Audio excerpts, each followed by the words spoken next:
강림절 네 번째 주일 성탄주일입니다. 오늘 저녁에는 찬양대 성가대에 우리 칸타타가 있는데 제가 밤에 이렇게 설교 준비하면서 계속 있어 보니까 오늘 저녁 굉장히 기대가 됩니다. 어젯밤에는 정말 너무 잘하시던데요. 연습하는 거 듣는데 너무 잘하시더라고요. 크게 은혜가 될 줄로 믿습니다. 기대하시고 오셔도 좋겠습니다. 성탄절을 이제 맞이하면서 제가 요즘에 성탄절에 관한 연구들이 많이 진행이 됐는데, 고고학적인 연구나 또 구약학적인 그런 연구나 또 문헌학적인 연구들이 많이 진행이 돼서 사실은 이제 이전에는 그냥 이렇게 동화책에 나오는 이야기 같은 그런 이야기로 우리가 은혜를 받았다면, 이제는 역사적인 사실들로 우리가 이런 상황 가운데, 이런 환경 가운데 주님이 오셨다라고 하는 것들을 좀 이해하고 은혜를 크게 받을 수 있는 그런 내용들이 많이 있습니다. 그런데 꼭 이 이단들이 악용을 해서 그런 것들을 좀 나쁘게 만드는 경향들이 있습니다. 그래서 제가 이번 성탄에는 또 다음 내년에 돌아오는 또 우리 성탄주일에도 이 성탄절과 관련되어 있는 그 현대의 학자들이 연구하고, 또 학자들뿐만 아니라 또 현대의 이 고고학자들, 또 신학, 구약학자들, 또 문헌학 학자들이 연구한 그런 내용들을 좀 함께 나누는 시간을 좀 가지려고 합니다. 재미가 없겠구나 이렇게 생각하실 텐데 그렇지 않습니다. 굉장히 재밌습니다. 기대하셔도 좋습니다. 오늘은 성탄절과 동방박사의 별에 관한 그런 말씀을 함께 나누려고 하는데요. 오늘 물론 이제 그 이야기만 나누면 성경 공부가 되니까 이 말씀 가운데 있는 그 내용을 가지고 과연 우리가 무엇을 기다려야 하고 어떻게 주님을 기다려야 하는지에 대해서 함께 말씀을 좀 나누려고 합니다. 영국의 옥스퍼드 사전이 2004년부터 매년 올해의 단어를 선정하고 있는데요. 지난 2017년에는 올해의 단어로 youthquake라고 하는 그런 단어, 그러니까 말을 선정했는데, 젊음이라고 하는 youth와 지진이라고 하는 earthquake라고 하는 이 두 단어가 합쳐져서 이 youthquake라고 하는 단어를 만들었는데, 젊은이들 사이에서 일어난 커다란 변화를 지칭하는 그런 말이라고 합니다. 이 단어는 전 세계에 있는 청년층들이 사회적으로, 문화적으로, 또 정치적으로 그만큼 큰 변화를 겪었다는 이야기이기도 한데요. 이 해에 특별히 전 세계적으로 많이 문제가 대두됐던 것이 이 젊은이들과 기성세대, 신세대들과 기성세대의 충돌, 또 심지어는 정치적인 충돌로 인해서 예전에는 젊은이들이 이 정치에 참여하지 않았는데 이제는 아예 참여해서 정권을 바꾸기까지 하는 그런 세계적인 그런 추세들, 그런 이야기들, 또 이 사회적으로 또 여러 가지 많은 그런 정책들 가운데 경제적인 문제들, 이런 문제들로 인해서 이 기성세대와 신세대들이 충돌하고 있는 그런 구도의 내용들이 많이 올라온 그런 한 해였습니다.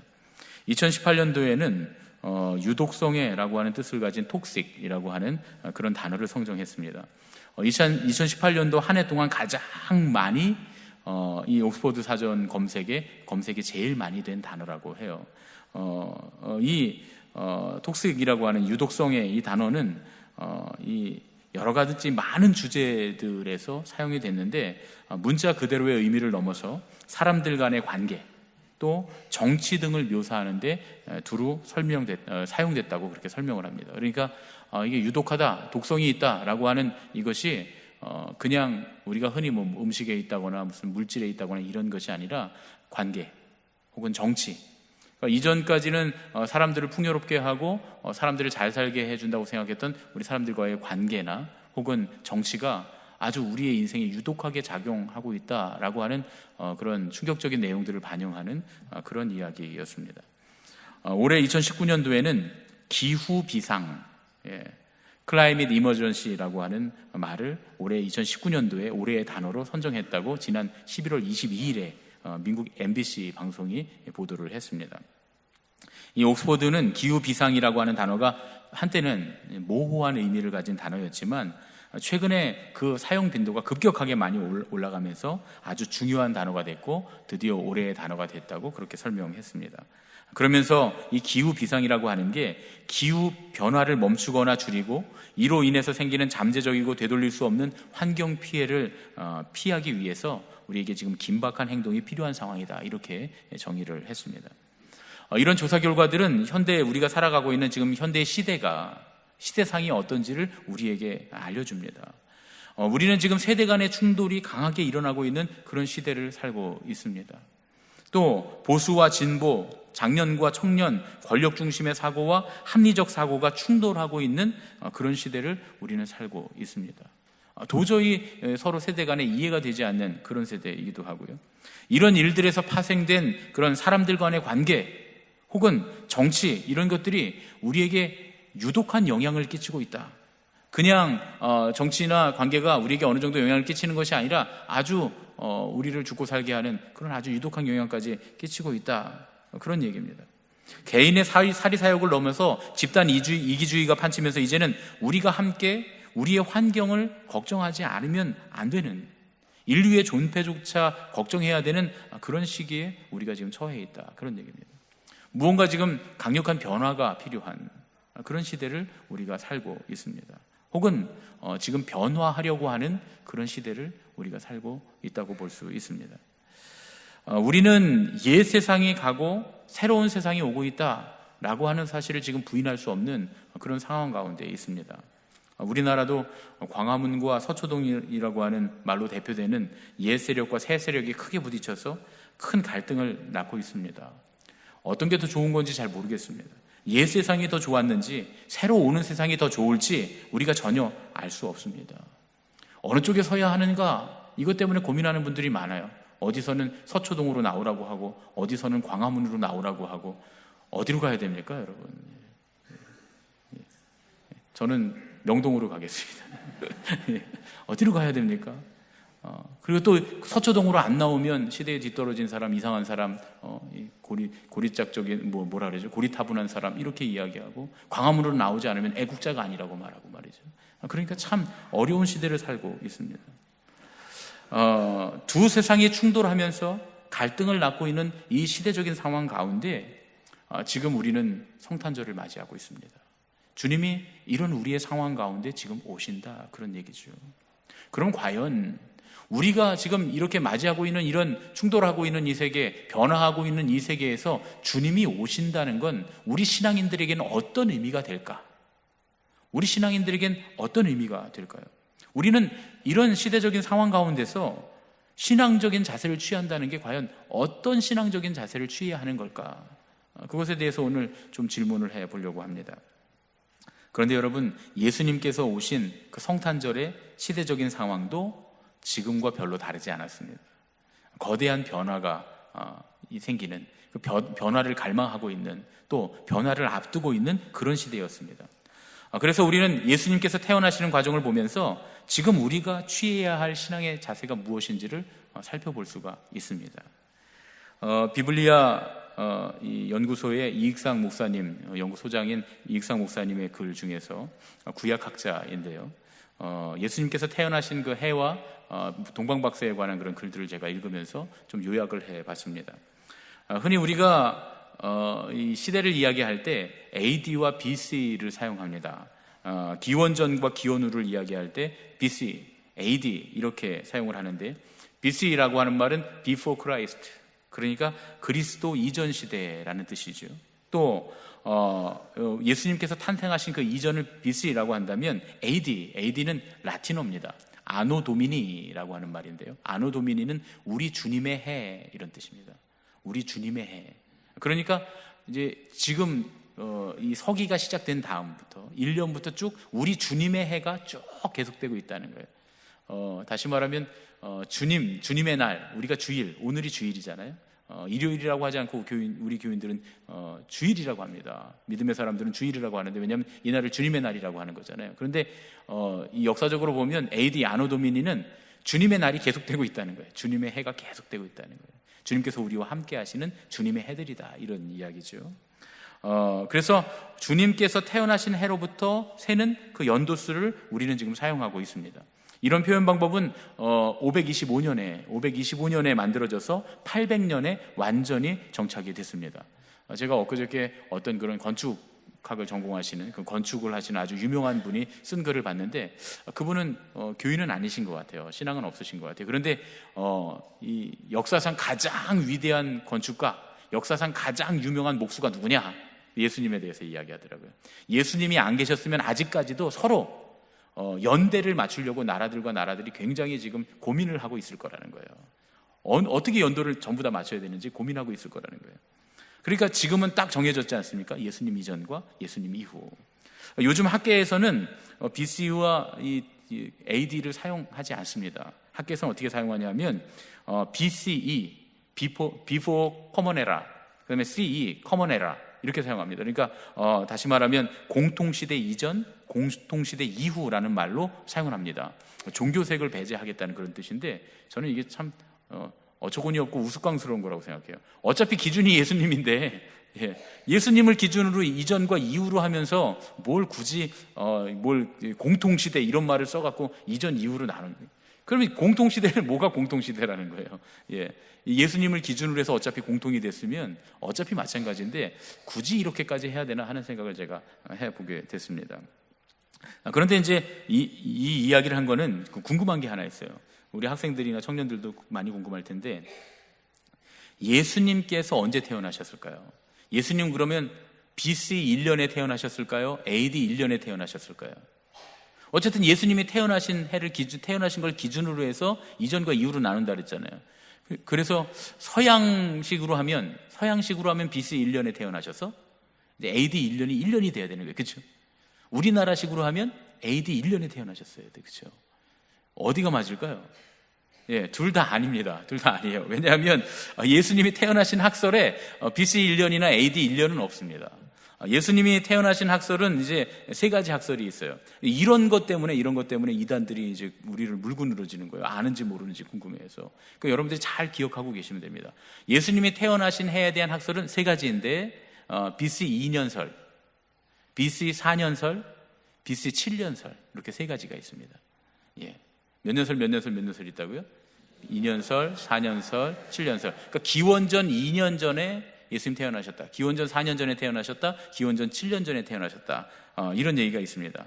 그런데 이제 제일 먼저 가능성이 없는 걸 하나 걷어내면 헤롯 대왕이 BC 4년에 죽었다는 기록이 발견됐어요.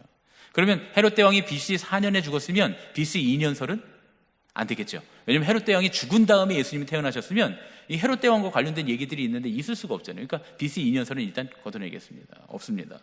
그러면 이제 BC 4년이냐 7년이냐의 문제만 남았어요. 헤롯 대왕이 몇 년에 죽었다고요? BC 4년에 죽었다고요. 그러니까 이것도 좀 이제 없어 보이는데 하여튼 어쨌든 BC 7년설이 가장 유력하다고 해요. 두 가지 이유 때문인데 제가 한 가지씩 설명을 하겠습니다. 헤롯 대왕이 죽은 때가 주전 4년이고 헤롯 대왕이 동방으로부터 온 박사들에게 속은 것을 알고서 2살 이하의 어린아이를 죽였다라고 하는 내용이 마태복음 2장 16절에 나옵니다. 그러니까 헤롯 대왕이 애들을 찾아다닌 거죠. 왕이 누구냐 하고 이제 예수님을 찾아다녔을 거예요. 찾다가 못 찾으니까 2살 이하의 어린애들을 다 죽인 겁니다. 그러면 최소한 2살 이하의 어린이들을 다 죽였다 그러면 2년 내지는 최소한 1년은 찾아다녔어야 앞뒤로 따져갖고 이렇게 했을 거 아니에요. 그렇죠? 그러면 헤롯 대왕이 주전 4년에 죽었으면 시간이 모자랍니다. 그렇죠? 예수님이 주전 4년에 태어나셨다 그러면 시간이 모자랍니다. 그러니까 주전 4년설은 맞지 않다 그런 얘기죠. 그래서 주전 7년설을 강력하게 주장하는데 이게 이제 뒤에 나오는 또 강력한 증거가 하나 더 있습니다. 이제 오늘날 같이 전 세계가 한 개의 공통 달력을 사용하기 전에는 나라마다 다 지역마다 다른 달력을 썼어요. 여러분 우리나라랑 중국은 이제 음력을 썼잖아요. 근데 중국 음력하고 우리나라 음력하고 조금 또 다릅니다. 서로 이게 달라요. 절기나 이런 것들이 조금씩 다른데 그 음력을 쓰고 양력을 쓰고 태음력을 쓰는 것도 좀 다르고 이스라엘 사람들도 히브리인도 음력을 썼는데 히브리인의 음력은 우리랑 완전히 다릅니다. 그러니까 서로 다른 달력들을 다 썼습니다. 그런데다가 이 고대 근동의 달력은 다 제각각인데 특히 고대 근동은 왕을 기준으로 해서 달력을 썼어요. 그러니까 연도를 씁니다. 근데 어떤 나라는 왕의 치세를 기준으로 해서 어떤 왕 원년 그리고 1년, 2년, 3년, 4년 이렇게 나가고 어떤 나라는 어떤 왕 1년, 2년, 3년, 4년 이렇게 나갑니다. 무슨 말씀인지 여러분 아시겠죠? 서양식 사고방식으로 하면 원년, 1년, 2년, 3년 이렇게 되는 거고 우리식 사고방식으로 하면 1년, 2년, 3년, 4년이 되는 건데 이 고대 근동 사회도 비슷했습니다. 그래서 서로 좀씩 달라요. 예.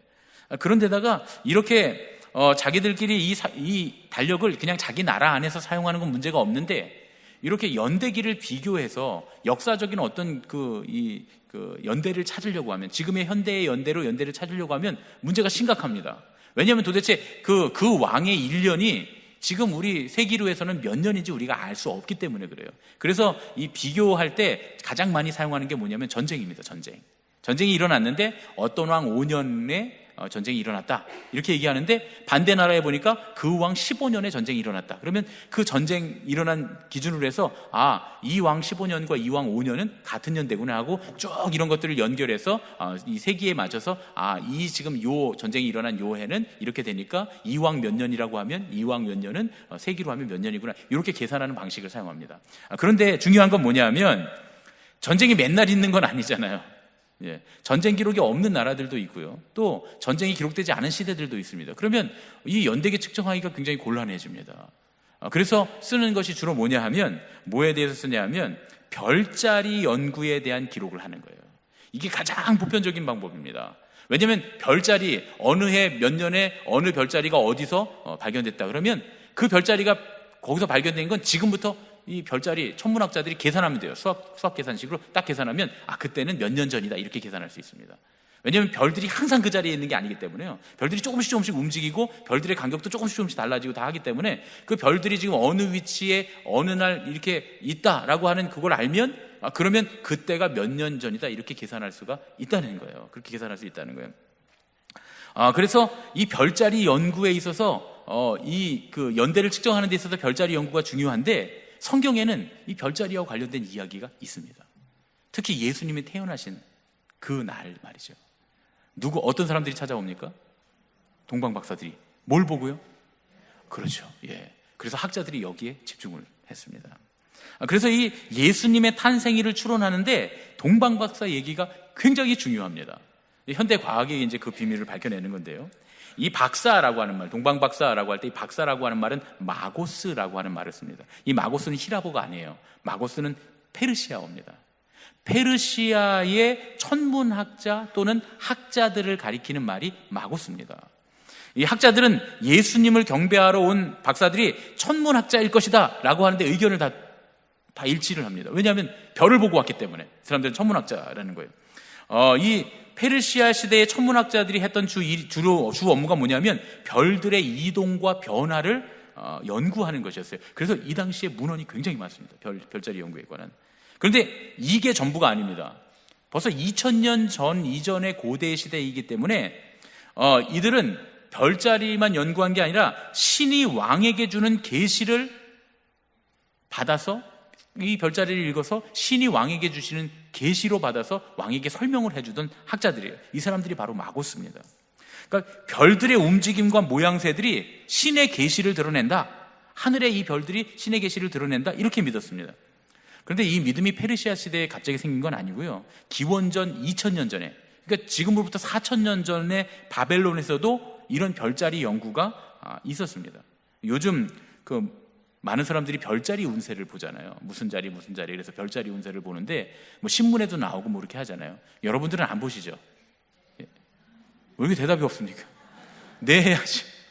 예, 보시면 안 됩니다. 그건요. 예, 저도 안 봅니다. 왜냐하면 허무맹랑한 얘기예요. 4000년 전에 만들어진 거예요. 4000년 전에 사람들이 미신으로 믿던 거예요. 근데 그거를 지금 우리가 이게 별자리가 맞는다 이러고 보면 안 됩니다. 재미로 봐도 우스꽝스러운 거예요, 이건요. 그렇다, 그런 얘기죠. 그런데 이 4000년 전에 사람들이 갖고 있었던 이런 원시적인 이 이론을 숭배하는 건 맞지 않지만 이게 아주 결정적으로 우리에게 중요한 영향을 미칩니다. 왜냐하면 그들이 허무맹랑한 점을 치면서 별자리를 기록해놨기 때문에 그래요.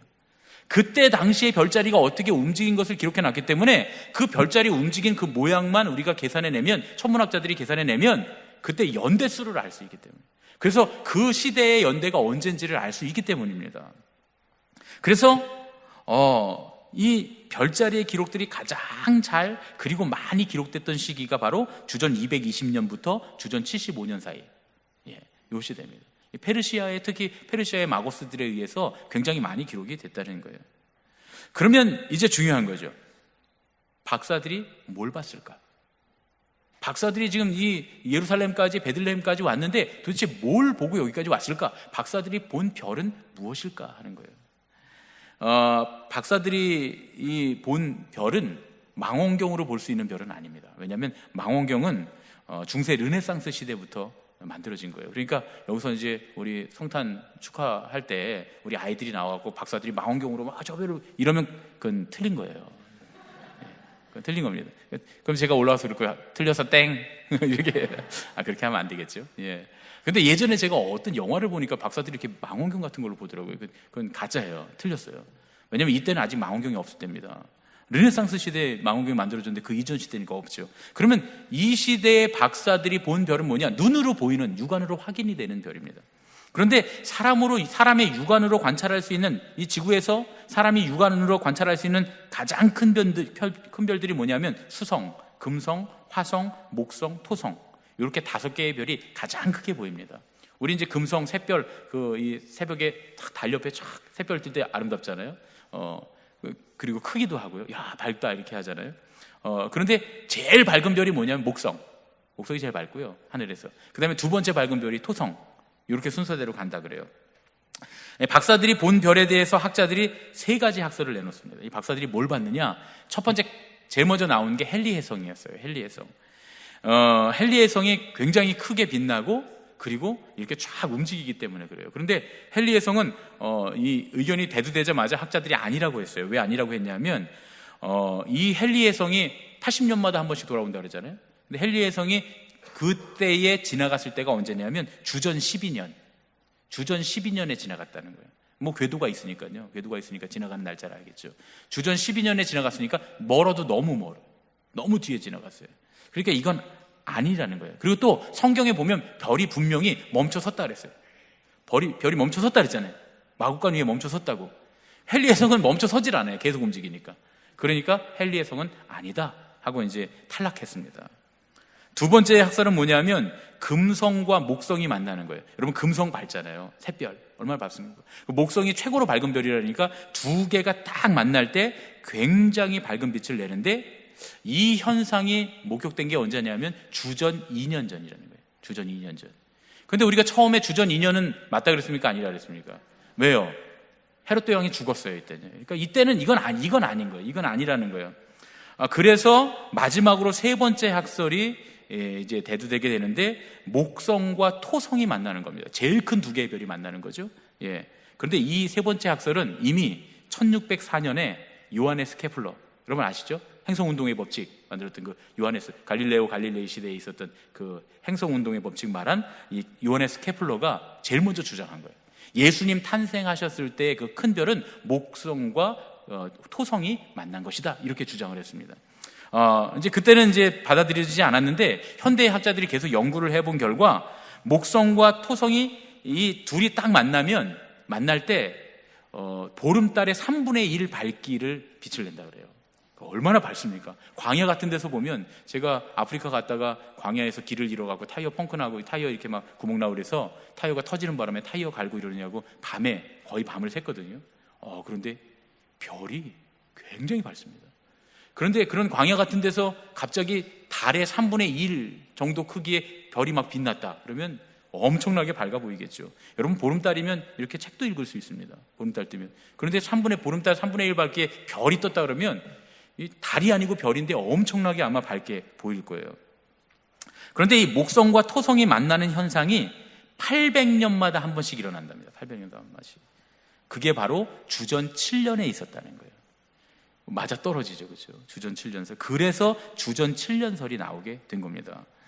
그런데 이 2별이 완전히 겹치지는 않더라도 가깝게 위치해서, 그러니까 2별이 이렇게 붙어 있으면 한 별인 것처럼 보이잖아요. 딱 겹치진 않아도 한 별인 것처럼 이렇게 옆에 땅콩 모양으로 붙어 있는, 이렇게 붙어서 움직이는 시기가 무려 11개월을 간다 그래요.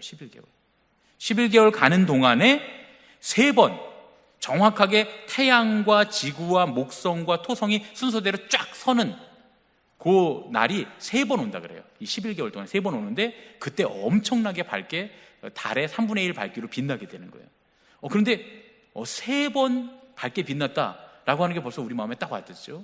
동방 박사들이 페르시아에서 별을 보고 하고 따라가다가 광야에서 별을 보고 하고 예루살렘으로 들어갔다가 별이 사라졌다가 다시 나타나서 하고 가서 마국간에 딱 들어가는 거예요. 기가 막히게 맞아떨어지지 않습니까? 예, 학자들이 그런 걸 발견해내는 거죠. 그래서 이 엄청나게 밝은 별이 3번 나타나게 되는데 학자들이 이제 컴퓨터 프로그램으로 계산을 한 거예요. 언제 이렇게 정확하게 맞아떨어졌느냐 했더니 주전 7년 5월 27일 그리고 10월 6일 그리고 12월 1일에 맞아떨어졌다는 거예요. 그 주전 7년설이 맞다면 목성과 토성이 만나는 게 밝은 별이었다면 예수님은 언제 태어나셨다고요? 12월 1일 날 태어나신 거죠. 그렇게 되는 겁니다. 이제 그렇게 말하면 또 이제 또 싸움이 날 수 있으니까 하여튼 우리 12월 25일이 우리 성탄절이라고 하니까 12월 25일은 정말 예수님 나신 날을 딱 기념한 게 아니라 초대교회가 예수님 나신 날을 정확히 모르니까 그 사람들은 그때 계산하고 적어놓지 않았으니까 12월 25일로 성탄절을 정한 거거든요. 근데 이제 지금 현대에는 우리가 계산을 해보니까 이런 결과가 나온다 그런 얘기죠. 그래서 예수님의 탄생 연도를 주전 7년으로 학자들이 추정하는 거예요. 이게 성경과 일맥상통합니다. 처음에도 말씀드렸던 것처럼 헤롯 대왕이 죽은 때가 주전 4년 전이고 헤롯 대왕이 동방으로부터 온 박사들에게 속은 것을 알고 2살 이하의 어린아이들을 죽였다고 하는 것이 최소한 헤롯이 죽기 2년 전에 예수님이 태어난 것이 분명한데, 그러면 별의 움직임상 주전 7년설이 상식적으로나 성서적으로나 과학적으로 아주 매우 가장 설득력이 있다 그런 얘기입니다. 그리고 동방의 박사들이 베들레헴을 가게 된 이유는 뭐냐 하면 그 태양과 지구와 목성과 토성이 일렬로 쫙 설 때 생기는 그 목성과 토성이 밤하늘에서 달의 3분의 1의 밝기로 엄청나게 밝게 빛나는 바로 그 별이었다라고 하는 거죠. 그 3번 나타났다, 3번 나타난 별을 따라갔다 그런 얘기입니다. 근데 그럼 중요한 게 뭐냐면 그런 박사들이 자기 나라에서 이 별을 관찰하면 되잖아요. 그렇지 않습니까? 자기 나라에서 이 별 관찰하면 되잖아요. 어차피 3번 나타날 건데요. 별이 나타났다 이렇게 관찰하면 되잖아요. 그런데 왜 굳이 별을 따라서 베들레헴 마국간까지 갔을까요? 여기에는 역사적인 상황이 있습니다. 이 과학적인 상황뿐만 아니라 역사적인 상황이 있는데요. 목성은 가장 밝은 빛을 내는 별이라고 했죠. 하늘에서 육안으로 볼 때 가장 밝은 빛을 내는 게 목성인데, 목성은 신을 상징합니다. 목성이 영어로 뭐예요? 주피터. 주피터가 뭡니까? 제우스. 그리스 로마 신화에 보면 그리스 이름하고 로마 신화하고 이름이 다르잖아요. 그렇죠? 예. 히라보로는 제우스고 라틴어로는 주피터잖아요. 그래서 목성이 주피터가 된 거예요. 여러분 딱 아시겠죠? 가장 큰 신의 이름이 목성입니다. 근데 이거는 이 그리스 히랍 신화에만, 그리스 로마 신화에만 있는 게 아니라 바벨론에 있었던 마르둑, 가장 큰 마르둑도 이 상징이 목성이에요. 그러니까 이 페르시아에 있는 이 고대 근동 지역에 이 목성이라고 하는 건 항상 가장 큰 신을 상징하는 상징이었습니다. 그래서 목성은 신을 상징합니다. 그 다음에 두 번째로 밝은 별이 뭐라고요? 토성이라고 했잖아요. 그럼 토성은 두 번째로 밝으니까 뭘 상징할까요? 왕을 상징합니다. 왕을 상징합니다. 그런데 이 두 개가 목성과 토성이 만나서 물고기 자리를 이렇게 지나간다 그래요. 물고기 자리를 지나가는 거예요. 하여튼 11개월 동안 물고기 자리를 지나가는 거예요. 그런데 물고기 자리의 의미가 뭐냐 하면 지혜, 생명, 그리고 창조를 의미한다는 거예요. 그러니까 이 목성과 토성이 만나서 물고기 자리를 이렇게 지나가는 의미가 뭐냐 하면 두 가지 의미인데, 첫 번째로는 옛 세계가 멸망한다는 거예요. 그러니까 새로운 세계가 창조된다는 거예요. 그리고 두 번째 의미는 뭐냐면 신이 선택한 새로운 왕이 태어난다는 뜻입니다. 그래서 이 마고스 학자들이 새 왕을 만나기 위해서 이제 베들레헴으로 왔다는 건데, 그러면 왜 새 왕을 기다렸느냐 그런 얘기예요. 왜 새 왕의 탄생을 기다리고 있었느냐 하는 거예요. 알렉산더 대왕이 일찍 30대 초반에 요절을 하고 난 뒤에 알렉산더의 대왕의 부하들이 이제 히랍 제국을 만듭니다. 그래서 명맥을 이어가죠. 그렇다가 주전 64년에 완전히 히랍 제국이 다 멸망하고, 그리고 유대 땅을 포함한 많은 나라들이 로마 제국의 시리아라고 하는 행정구역에 편입이 됩니다. 근데 그때만 해도 로마의 세력이 이 변방의 나라들에게까지 강력하게 영향을 미치지 못했어요. 그래서 자기네 종교대로, 자기네 신앙대로, 또 자기네 관습대로 살았습니다. 그러다가 로마 황제 아우구스투스가 주전 27년에 강력한 로마 제국을 구축합니다. 이 황제가 되죠. 아우구스투스가. 이 아우구스투스가 누굽니까? 예, 누굽니까? 제가 저녁 예배 때 말씀드렸잖아요. 예? 예, 호적하라고 하는 왕 맞는데 저녁 예배 안 나오신 분들은 모르겠지만 저녁 예배 나오신 분들은 아셔야 되는 거 아닙니까? 예, 제가 악티움 해전에 대해서 막 설명하면서 새벽에도 한 번 했고 저녁에도 한 번 했는데, 옥타비아누스 악티움 해전에서 승리해서 안토니우스 물리치고 클레오파트라 물리치고, 감사합니다. 예. 제가 몇 번 해도 되겠네요, 이거. 예. 바로 이 아우구스투스가 황제가 되면서 전 자기 로마 세계에 호적령을 내리죠. 그래서 전부 다 호적하게 하고 강력한 중앙 집권제로 만듭니다. 근데 이 아우구스투스를 지중해 동쪽 지역에서는 황제로 인정하지 않는 거예요. 왜 그러냐면 이 이스라엘 사람들도, 유다 사람들도 그렇고 이 페르시아 사람들도 그렇고 동쪽에 있는 사람들은 왕은 신이 임명한다고 믿었어요. 왕은 신이 낸다고 믿은 겁니다. 그런데 아우구스투스는 신이 만든 왕이에요, 사람이 만든 왕이에요? 어쨌든 한 사람 놓고 했지만 원로원에서 사람들이 투표해서 만든 왕입니다. 그러니까 이 유대 사람들하고 이 페르시아 사람들은 인정이 안 되는 거예요. 아니, 왕은 신이 내야지 무슨 사람이 뽑아갖고 왕을 만드냐? 이렇게 얘기하는 거예요. 예. 그런 상황 가운데서 이제 이 동방에 살던 사람들은 좀 더 합법적인 신이 내는 왕을 기다리고 있었던 겁니다. 나중에 로마 황제들이 자기가 신의 대리인이다, 신이다 막 이렇게 하잖아요. 이유가 바로 그거예요. 동방 사람들이 아무리 해도 장악이 안 되니까 내가 신이어야 되는 거예요, 신이어야. 그래서 물론 자기 스스로를 높이다 보니까 교만해져서 신이라고 한 측면도 있지만 정치적인 이런 의미가 있었던 겁니다. 그런데 이것이 당시에 유대교회에 있었던 메시아 사상과 일맥상통합니다. 동방의 사람들은 이제 신이 이 온 세계를 다스릴 왕을 낼 것이다. 우리는 그 왕을 기다린다. 사람이 만든 왕 말고 신이 내린 왕을 우리가 기다리겠다라고 생각하고 있었고, 유대교회에는 메시아 사상이 있잖아요. 이제 주님께서 다윗 자손을 통해서 새 왕을, 우리를 다스릴 새 왕을 내실 것이다. 이게 사해사본뿐만 아니라 요세푸스의 기록에도 다 나옵니다. 역사적인 증거가 있는 사상들이에요. 이스라엘 사람들은 메시아를 기다리고 동방의 사람들은 신이 내려줄 왕, 그리고 그 새로운 왕이 만들 새로운 세계, 새로운 나라를 기대하고 있었습니다. 그런데 동방의 박사들이 하늘을 보는데 신을 상징하는 목성과 왕을 상징하는 토성이 합쳐져서 보름달 3분의 1 수준의 밝은 빛을 내면서 새로운 세상의 탄생을 상징하는, 새로운 왕을 탄생을 상징하는 물고기 자리를 지나가고 있는 거예요. 따라가야겠습니까? 안 따라가야겠습니까? 따라가야죠. 그 왕이 어디서 났는지 누군지 보러 가야 되겠습니까? 안 보러 가야 되겠습니까? 제일 먼저 보고 경배하고 예물을 드려야 나중에 한 자리 얻을 거 아닙니까? 그렇죠? 예. 그래서 따라갑니다. 아주 똑똑한 동방박사 3명이 그 모습을 보고 페르시아에 나타난 별을 보고 그 별의 방향을 따라갑니다. 그러다 두 번째 광야에서 그 별을 보게 되는데 그 별이 예루살렘, 이스라엘, 유다 지역으로 간 거예요. 유다 지역으로 따라갑니다. 갑자기 별이 없어졌어요. 그래서 예루살렘의 왕궁으로 쳐들어갑니다. 들어가서 헤롯에게 왕이 어디서 나셨느냐 말이죠.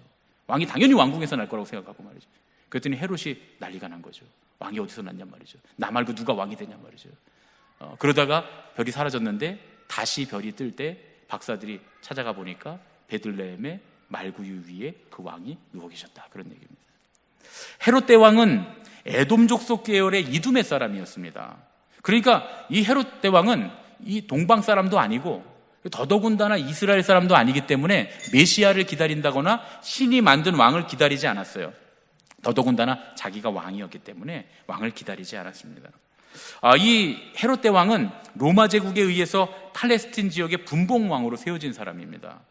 그래서 유대인들의 환심을 살려고 예루살렘에 대단한 규모의 성전을 정말 의리의리하게 짓습니다. 그래서 오죽하면 그 사람들이 묻잖아요. 예수님께 이 성전이 어떠하니까 묻잖아요. 어떻습니까 이 성전이? 대단하지 않습니까? 헤롯이 우리에게 지어준 성전 너무 멋있지 않습니까? 훌륭하지 않습니까? 그랬더니 예수님 뭐라고 했어요? 돌 위에 돌 하나도 남지 않고 다 무너질 것이다. 이렇게 말씀하시잖아요. 그만큼 의리의리하고 멋있게 헤롯이 예루살렘 성전을 지어줍니다. 그리고 유대인들처럼 되기 위해서 심지어 아내를 유대인으로 얻습니다. 유대인 왕비를 얻었어요. 이제 왕으로서 유대 땅에 잘 정착하고 사람들한테 칭찬받고 잘 정치하고 있었는데 로마의 통치 아래서 유대인들의 환심을 삼으로써 편안히 권력을 누리고 있었던 그에게 신이 인정하는 새 왕, 새로운 메시아가 태어나서 새로운 세상이 열린다라고 하는 사실은 엄청난 위협이었습니다. 그래서 그가 그 아이를 찾아다니다가 별이 나타난 시점으로부터 2살 이하의 어린이들을 다 학살하기까지 이르게 되는 거죠. 여러분, 우리가 처음에 현대 시대에 관한 그런 얘기를 했습니다. 보수와 진보, 장년과 청년, 권위와 합리, 이런 것들이 부딪히는 시대적인 상황 속에서 과연 우리는 지금 어디 서 있습니까? 어느 편에 서야 됩니까? 권위주의의 편에 서야 됩니까? 합리주의의 편에 서야 됩니까? 새 시대 편에 서야 됩니까? 이전 시대의 편에 서야 됩니까? 어떻게 해야 됩니까? 이런 것을 선택하는 게 우리에게 실제적인 문제가 될 수 있어요. 이것들 때문에 관계가 독이 되기도 합니다. 또 이런 것들 때문에 정치가 우리의 마음을 아프게 하고 우리의 삶을 깨뜨려 놓고 우리의 가정을 깨뜨리기도 합니다. 독이 되는 거죠. 이런 시대를 지금 우리가 살고 있습니다. 우리가 살아가고 있는 환경들이 다 우리의 이기적인 어떤 그런 욕심들 때문에 하나하나 망가지고 있습니다. 그래서 어느 것을 선택할 것인가, 이게 우리에게는 정말 실제적인 문제가 될 수 있습니다. 그럴 수 있죠. 무언가 선택해야 될 수도 있어요. 그러나 오늘을 살아가는 신앙인인 우리에게 진짜 더 실제적인 문제가 뭔가를 봐야 합니다. 오늘을 살아가는 신앙인인 우리에게 진짜 더 실제적인 문제는 주님께서 오시는 이 성탄을 우리가 어떻게 맞이할 것인가, 다시 말하면 우리에게 오시는 주님을 우리가 어떻게 맞이할 것인가 하는 거예요. 지난 한 달 동안에 우리 교회가 주님을 기다리며 라고 하는 플래카드를 이렇게 걸어놓고서 예수님을 기다렸습니다. 예수님을 우리가 기다렸습니다. 예수님을 기다렸을까요? 정말로 예수님을 우리가 기다렸을까요? 여러분, 예수님이 오시면 새로운 세상이 열립니다. 보수도 진보도 아니고, 권위도 합리도 아니고, 지나간 세대와 새 세대도 아니고, 그 무엇도 아닌, 서초동도 아니고 광화문도 아닌 그런 시대가 열릴 겁니다. 어떤 의미에서는 우리가 누리고 있는 것의 종말일 수도 있습니다. 우리는 지금 서초동에 가는 것이, 서초동이 이게 진리다, 이대로 해야 우리가 산다. 어떤 사람들은 광화문으로 가는 것이 이게 우리 민족의 살 길이다, 이렇게 이야기하고 서로 끌어당기고 그리고 모이고 있습니다. 그런데 예수님이 오시면 다 버려야 될 수도 있어요. 서초동도 버려야 돼, 광화문도 버려야 돼. 버릴 수 있느냐, 그런 얘기입니다. 여러분들이 가지고 있는 가치관, 우리가 지금 이게 진리라고 생각하고 이것만이 우리의 살 길이라고 생각하고 지금 목매고 있는, 힘주어서 싸우고 있는 이것들을 다 버릴 준비가 되었는가 하는 겁니다. 우리는 때로 우리 주님을 우리 마음에 모시는 걸 두려워합니다. 정말 예수님이 오시면 포기하고 버려야 할 게 많으니까요. 주여 오시옵소서. 1년만 있다가 오시옵소서. 주여 오시옵소서. 3년만 있다가 오시옵소서. 주여 오시옵소서. 제가 이 세상 떠날 때 오시옵소서. 우리의 마음이 그렇지 않느냐, 그런 얘기예요. 그래서 우리는 자칫 헤롯 대왕이 되기가 쉽습니다. 의리의리하고 거창한 성전을 지은 것 같이 외적인 신앙생활로 진짜 하나님을 사랑하는 것처럼 장식하고, 유대인들에게 환심을 사고 유대 여인과 결혼해서 유대인처럼 행세했던 것 같이 우리가 우리의 겉모습을 진짜 신앙인인 것처럼 꾸밀 수 있어요.